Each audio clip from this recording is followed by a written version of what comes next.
sur ça. Alors, oui, madame. Madame Dubonou, Geneviève, habitant de Tarterelle depuis 45 ans. Oups. Présidente de l'association des femmes multiculture et intégration. Et puis, de temps en temps, j'assiste. Mais tu es membre aussi, il faut dire. D'accord. Alors, juste parce qu'elle parle du programme, Laetitia, on finit de relire le compte-rendu de ce qu'on a dit à la fois. J'y tiens, parce qu'au final, ça, on voudrait en faire une petite, on va le travailler, ça mérite encore du travail, mais une petite publication, un petit livret, dont vous pourrez, j'espère, être fiers, et que vous pourrez porter, et faire savoir, et faire connaître autour de vous, pour dire ce que font les conseils citoyens, à quoi ils servent, et voilà, ok ? Vous voyez, il y a une petite caméra, si vous en êtes d'accord, il y a un appareil photo, je voudrais qu'on prenne des photos, on a des feuilles, des feutres, je voudrais aussi qu'on... Voilà, on va faire des petits groupes et on va essayer de travailler, pas seulement comme ça, mais en exprimant des idées aussi sur du papier, devant la caméra, pour qu'on ait des traces aussi de production. D'autres actions de cohésion sociale ont été conduites, comme par exemple l'occupation d'espaces dans la cité par des jeunes. Une des solutions a été de faire revivre ces espaces en les utilisant pour des initiatives ou événements publics ou associatifs. Dans le cadre de l'implication des habitants dans les projets de rénovation urbaine, Philippe propose également que l'État alerte sur les moments clés d'élaboration des projets de rénovation urbaine, de façon à permettre aux habitants concernés de faire valoir leurs idées et priorités pour le quartier, bien avant que les décisions soient prises. Les droits en la matière des conseillers citoyens. Donc, à chaque fois que je le fais, je le redis, je rappelle, il y a 3 droits. Le droit d'être informé sur tout sujet qui concerne le quartier en politique de la ville, le QPV, toutes les actions, tout ce qui se fait.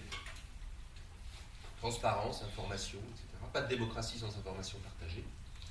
Deuxième droit, participation à toutes les instances de décision, groupe de travail et aussi instances de décision, comité de pilotage. Troisième droit, si tout ça, ça ne fonctionne pas, si les 2 premiers ne fonctionnent pas, droit d'interpellation du préfet pour dire à monsieur le préfet, ça ne se passe pas bien, on n'a pas les documents. Plus généralement, certains des conseillers citoyens autour de la table disent leur inquiétude sur l'avenir de ces instances et la prise en compte de leurs réflexions par les décideurs. Ils disent qu'au niveau national, ils n'entendent jamais les dirigeants en parler, ni même en faire seulement allusion. J'en fais une petite parenthèse. Oui. Hier, j'étais à la Commission nationale du débat public. Ah, merci d'en parler. Je suis aussi membre de la Commission nationale du débat public en tant que tiers garant. Et la CNDP vient de publier un rapport. C'est la directrice, c'est la vice-présidente Hilaria Casillo qui a mené ce travail. Ils viennent de publier un rapport, je vais le mettre en lien ici dans le compte-rendu, comme ça vous pourrez. Mais voilà. Il est sur la clé là. Bon, c'est notre ami qui l'a récupéré. Bon, super. Alors, non, mais ça serait bien que... on va le présenter. Ouais. Mais alors, ils ont fait un rapport sur les conseils citoyens et il y a une synthèse de quelques propositions, notamment dans ce rapport. Voilà.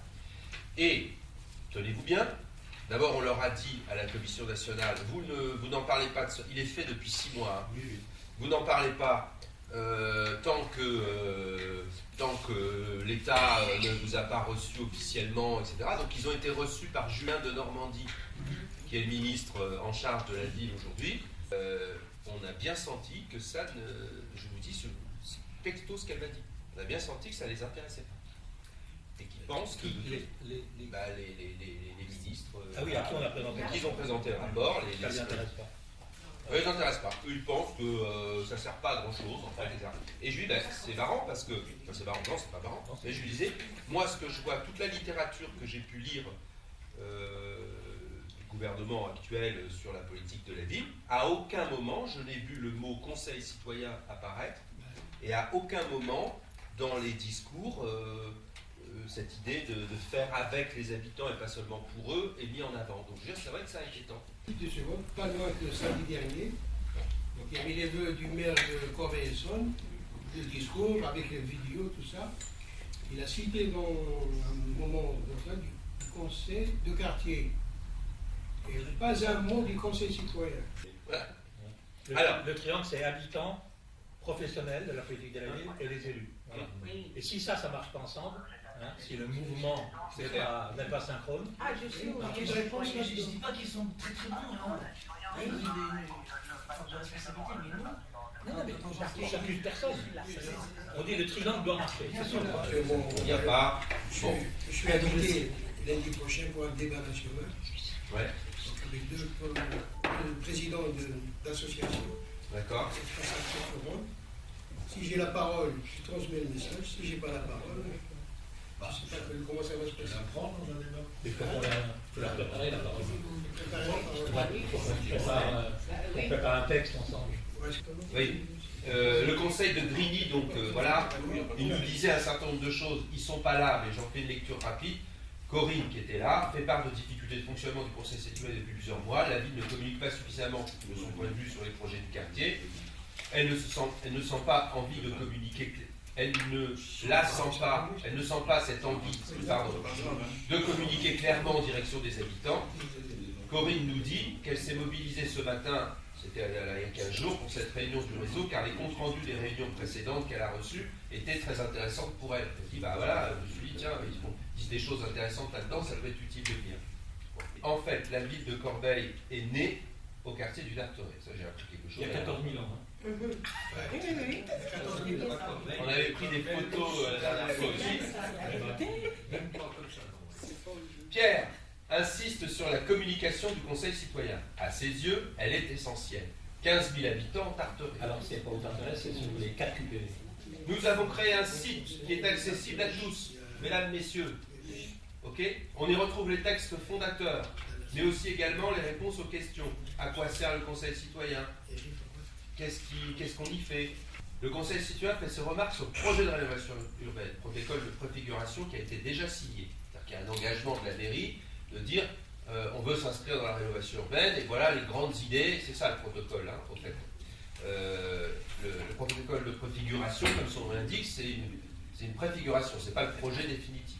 Donc il y a encore des marges de manœuvre quand on est dans cette période-là pour pouvoir dire ce qu'on veut, ce que vous voudriez, ce qui vous paraît très pertinent de faire dans ce quartier. Okay, en proposant que l'on crée un véritable cœur de quartier, donc ce que vous avez proposé, que vous nous disiez précédemment, avec des services, des commerces, à conforter, à renforcer, tout en l'ouvrant sur le reste de la ville.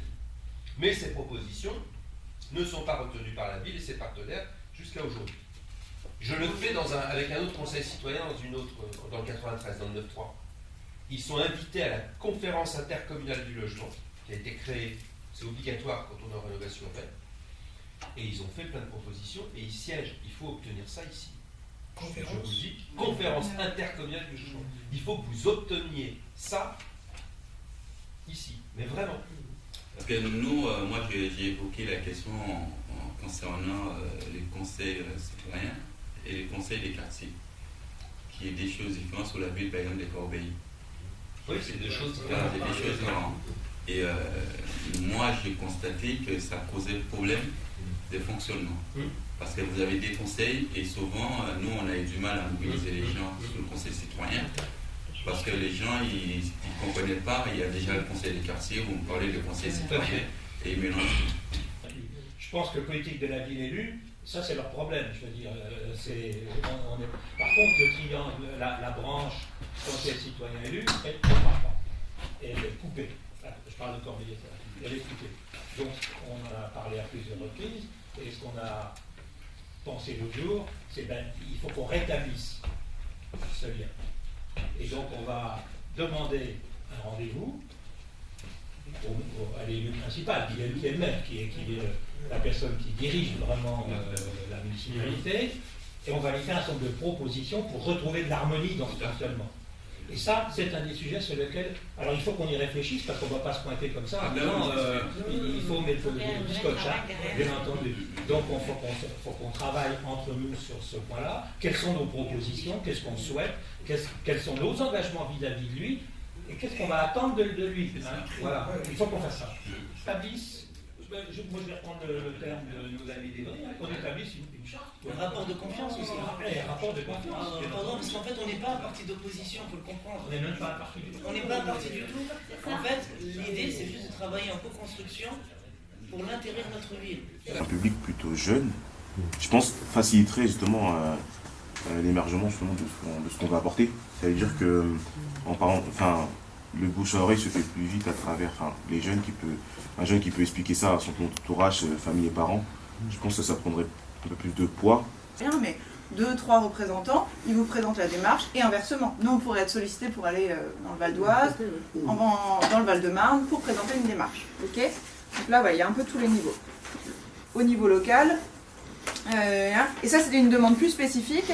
Donc, comment s'organise le rassemblement? Certes, il y a eu un rassemblement commune Évry-Courcouronnes.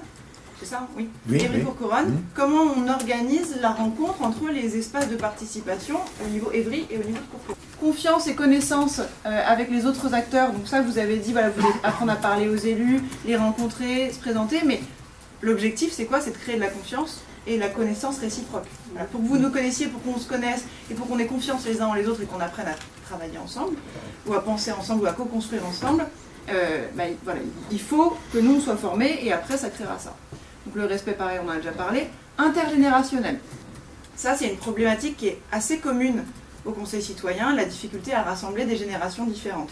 Parce qu'on se met sur certaines contraintes. Alors, et vraiment, c'est symptomatique, le samedi matin, 9h30, les jeunes, ils vont plutôt arriver vers 11h. Okay. Donc ça met des contraintes. Il faut qu'on se dise quelque chose qui rassemble tout le monde. Juste pour tout petit témoignage, moi j'ai mis en place 17 comités de jeunes, conseil citoyen à Mayotte, d'accord. Et au fur et à mesure, on a glissé pour certains, pas pour tous, vers le conseil citoyen, puisque la loi arrivait, et on a glissé. Et vraiment, ça a mis... on a dû changer complètement le fonctionnement. Les jeunes, ça ne les dérangeait pas du tout de venir à 18h et terminer à 22h, sauf que les parents, ils devaient aller chercher leurs enfants, ça mettait des contraintes supplémentaires. Ça se travaille.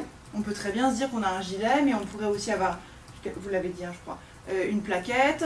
Mais la plaquette, elle ne se crée pas comme ça. Parfois, il faut 5 rencontres pour être d'accord sur ce qu'on met dans la plaquette.